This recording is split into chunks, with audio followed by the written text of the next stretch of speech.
নকশালবাড়ি চা বাগানে খাঁচাবন্দি চিতাবাঘ। জাবরা ডিভিশনে কিছুদিন ধরেই চিতাবাঘের ভয়। চা বাগান ও বসতি এলাকায় চিতাবাঘের হানা আর চিতাবাঘ ধরতে খাঁচা পাতে বন দফতর।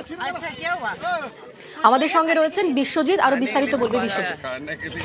দেখো, গত 3 মাস ধরে এই চা বাগান এলাকায় চিতাবাঘের দাপট ছিল এবং বন্য জীবজন্তু থেকে শুরু করে গবাদি পশু এবং এমনকি চা শ্রমিকরাও কার্যত চিতাবাঘের হানায় জখম হয়েছিল। 13 তারিখ ডিসেম্বর মাসে তারা পানিঘাট বন দপ্তরে স্মারকলিপি দেয় যে চা বাগানে খাঁচা বসাতে হবে যাতে এই চিতাবাঘকে খাঁচাবন্দি করা যায়।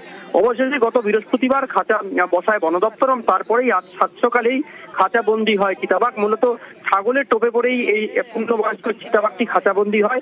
পরবর্তীকালে পানিঘাটা বন দপ্তরের কর্মীরা চিতাবাঘটি উদ্ধার করে। যদিও চিতাবাঘটি জখম হয়েছে, তাকে স্বাস্থ্য পরীক্ষার জন্য বেঙ্গল সাফারিতে পাঠানো হয়েছে, তারপরেই গভীর জঙ্গলে ছেড়ে দেওয়া হবে।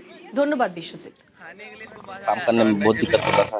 फिर जितना यहाँ पर आतंक फैला के रखा था, हर 1-2 दिन के बाद में किसी का गाय किसी का बकरी, यहाँ हम लोग का सामने यहाँ तक कि गांव तक भी गांव में घुस जाता था, या कोई बकरी चराने जाता था या गाय चराने जाता था, उसका हाथ से रस्सी में बांध के लेके जा रहा, वहाँ से वो झपट के लेके जाता था।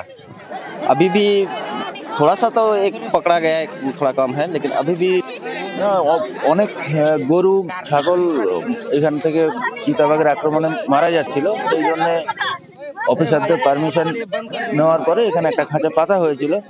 তো যেটা বেশি বড় যেটা ছিল এবং সেটাই খাঁচার মধ্যে ট্র্যাপ হয়েছে।